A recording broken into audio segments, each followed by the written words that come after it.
Assalamualaikum warahmatullahi wabarakatuh. Selamat pagi. Kami dari kelompok 5 mata kuliah pendidikan anti korupsi yang beranggotakan saya Taruna Madya Muhammad Reza Hanumumah STB 5142. Saya Taruna Madya Nikita Fitria Dewi STB 5143. Saya Taruna Madya Rizalil Lahyar Syarif STB 5149. Saya Taruna Madya Riki Sanjaya STB 5150. Saya Taruna Madya Reno Renato Sasuto STB 5148. Saya Taruna Madya Putra Pratama STB 5145. Saya Taruna Madya Pamungkas Prasetyo STB 5144. Saya Taruna Madya Rektiansyah Prabowo STB 5147. Saya Taruna Madya Putra Tamarwi STB 5146. Korupsi merupakan tindakan yang merusak integritas dan keadilan di dalam masyarakat. Di Indonesia, korupsi merupakan ancaman utama yang menghambat perkembangan ekonomi, sosial, dan politik. Di Indonesia, contoh kasus yang bahkan viral di media cetak, televisi, bahkan di sosial media. Salah satunya yang pertama ada Tata Niaga Komoditas Timah yang nilai kerugiannya mencapai 271 triliun, bahkan yang terbaru tercatat 300 triliun. Kedua, ada contoh kasus bantuan likuiditas Bank Indonesia yang kerugiannya mencapai 138 triliun. Lalu ada pengelolaan dana pensiun yang dikelola oleh PT Asabri yang mencapai 22 triliun. Kasus-kasus tersebut menunjukkan bahwa nominal korupsi jika digunakan kepada hal yang bermanfaat bagi rakyat Indonesia dapat benar-benar membangun perkembangan ekonomi, sosial, dan politik. Sehingga di sini kami ingin mensosialisasikan terkait pendidikan anti korupsi yang harapan kami mampu meningkatkan kesadaran masyarakat tentang dampak negatif korupsi dan bagaimana merubah perilaku, bahkan membentuk perilaku yang menjunjung tinggi integritas dan transparansi. Korupsi adalah musuh bersama yang dapat merusak sendi-sendi kehidupan. Tapi, tahukah kalian bahwa kita bisa menjadi bagian dari solusinya? Korupsi adalah penyalahgunaan kekuasaan untuk kepentingan pribadi, di mana tentunya ini akan berdampak buruk bagi kehidupan kita, seperti dalam bidang kesehatan, pendidikan, dan juga kesehatan kita yang akan terancam.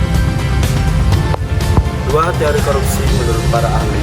Yang pertama, teori korupsi menurut Jeremy Pope. Sebagai aktivis dan muslim, Jeremy Pope mengartikan korupsi sebagai tindakan yang dilakukan oleh pejabat yang secara tidak wajar dan tidak sah membuat diri mereka dan diri orang lain mendapatkan keuntungan dengan memanfaatkan wewenangnya. Yang kedua, teori korupsi menurut Gunnar Myrdal. Gunnar Myrdal mengartikan korupsi sebagai suatu masalah pemerintahan karena kebiasaan melakukan penyuapan dan tindak ketidakjujuran, sehingga perlu dilakukan tindakan-tindakan penghukuman terhadap orang yang melanggar. Selanjutnya, saya akan menjelaskan beberapa jenis-jenis korupsi yang umum didengar oleh masyarakat. Yang pertama ada suap. Suap merupakan tindakan menerima atau memberi sesuatu yang berharga untuk mempengaruhi. Jenis suap itu yang pertama ada barang, jasa, dan uang. Kemudian yang kedua ada nepotisme.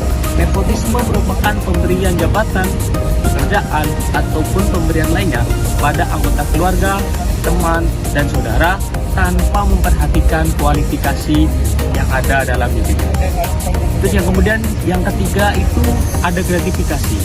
Gratifikasi merupakan pemberian hadiah kepada seseorang yang memiliki kewenangan ataupun kemampuan untuk mempengaruhinya. Gratifikasi dan suap ini merupakan dua hal yang berbeda. Gratifikasi terjadi setelah keputusan dibuat. Selanjutnya, faktor-faktor penyebab korupsi. Ada banyak faktor penyebab korupsi. Faktor utama penyebab korupsi yang pertama yaitu faktor politik, yang kedua yaitu faktor ekonomi, yang ketiga yaitu faktor sosial budaya, yang keempat yaitu faktor institusional, dan yang kelima yaitu faktor individu. Korupsi memiliki dampak yang sangat merugikan baik dari beberapa aspek kehidupan masyarakat. Salah satu dampak yang sangat merugikan yaitu kurangnya pertumbuhan di sektor ekonomi suatu negara. dampak ini memiliki suatu perkembangan yang bikin suatu negara itu lesu. Sehingga dalam sebuah pertumbuhan ekonomi suatu negara akan tidak adanya investasi yang masuk serta sektor industri tersebut menjadi lambat. Selain itu, korupsi juga meningkatkan kemiskinan, menurunkan investasi, meningkatkan ketimpangan dari pendapatan, dan menurunkan kebahagiaan dari masyarakat. Selain itu, dampak korupsi juga dirasakan dalam pemerintahan, yaitu menimbulkan fungsi pemerintahan yang mandul dan menurunkan profesionalisme. Kemudian dampak dari korupsi juga dirasakan di kalangan masyarakat. Masyarakat murka akan kegiatan dari korupsi. Penjagaan anti korupsi melibatkan dua strategi. Yang pertama, strategi preventif, dan yang kedua, strategi detektif. Yang pertama yaitu strategi preventif. Apa itu strategi preventif? Strategi preventif adalah strategi yang berfokus pada pencegahan terjadinya korupsi sebelum hal tersebut terjadi. Yang kedua, strategi detektif. Apa itu strategi detektif? Strategi detektif adalah strategi yang berfokus pada identifikasi dan penanganan anti korupsi yang telah terjadi. Dalam kehidupan sehari-hari, penting adanya kita menerapkan perilaku anti korupsi agar orang-orang yang ada di sekitar kita tidak kita rugikan.